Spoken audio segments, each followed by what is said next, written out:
Raj. Recording by मां Durga music.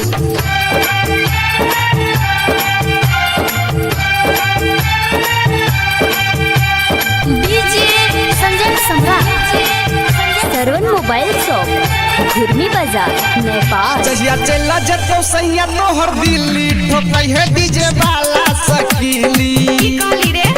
जहिया चला जतो सैया तोहर दिल्ली ठोकै है डीजे वाला सकीली। मजा हरे पशुपति से ना मिली ठोकै है डीजे वाला सकीली।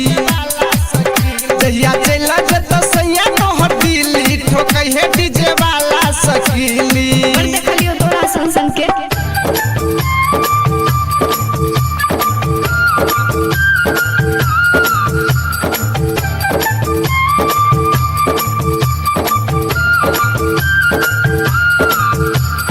डीजे संजय सम्राट,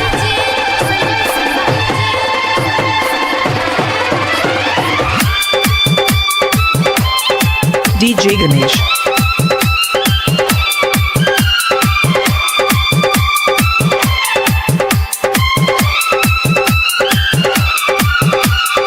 सरवन मोबाइल शॉप, घुर्मी बाजार, नेपाल। बैला तोरा कमलपुर लजेबो, कमलपुर लजेबो। भदरा छिहदरा ग्रुप से मिलेबो। बैला तोरा कमलपुर लजेबो, भदरा छिहदरा ग्रुप से मिलेबो। बियर पिया के चाउमीन खिया के लब डीजे पर हम नचेबो। तोरा सैया से पलंग नहीं हिली ठोकै है डीजे वाला सकीली। मुझे तोड़ दो। जहिया चला जतो सैया तोहर दिल्ली ठोकै है डीजे वाला सकीली।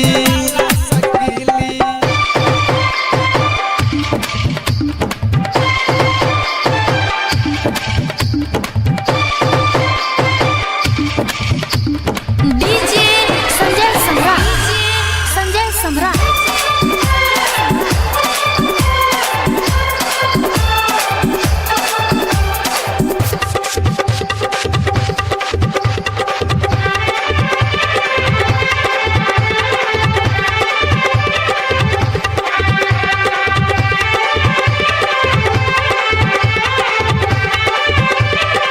DJ Ganesh. राइटर सुनील में माजा जे मिली, सिंगर पुकार खिया दे तो झीली। राइटर सुनील में माजा जे मिली, सिंगर पुकार खिया दे तो झीली। लगे सुता के अखिया मिला के तबे मजा खूबे मिली। जब दिन में मजा तोरा मिली ठोकै है यो नीलवे सकीली। मजा रंजीत राकेश से न मिली ठोकै है डीजे वाला सकीली।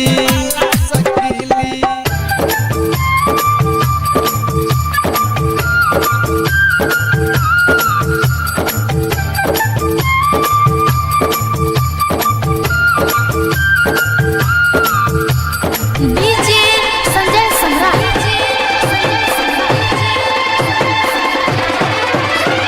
www.djsalman.com.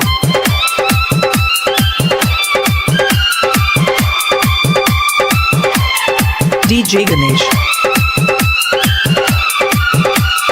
सरवन मोबाइल शॉप, घुर्मी बाजार, नेपाल। माँ दुर्गा म्यूजिक से गाबै छी गाना, गाबै छी गाना। सिंगर पुकार के करिए ने माना।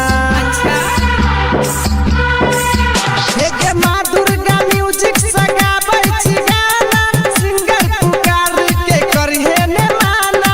मेला घुमेबो, डिस्को देखेबो, दिने में किली लगेबो। बैसखबे में देह तोहर खिली ठोकै है डीजे वाला सकीली। की कहली रे? जहिया चला जतो सैया तोहर दिल्ली ठोकै है डीजे वाला सकीली। घाटी चौक।